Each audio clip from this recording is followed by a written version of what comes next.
সুপ্রিয় বন্ধুরা, আজকে অসাধারণ একটি ছবি আপনাদের মাঝে তুলে ধরার চেষ্টা করছি। ছবি হলো শিল্পীর প্রাণ, শিল্পীর ভাষা।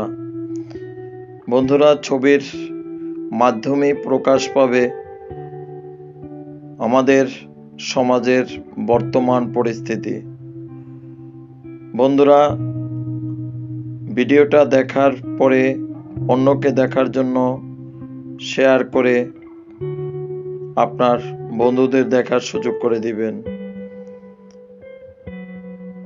একটি ছবি হলো হাজারো কথার প্রমাণ। একটি ছবির মাধ্যমে সমাজের বর্তমান পরিস্থিতি তুলে ধরার চেষ্টা করব। বন্ধুরা, দেখতে পাচ্ছেন, নিজেরা দেখবেন, অপরকে দেখার সুযোগ করে দিবেন।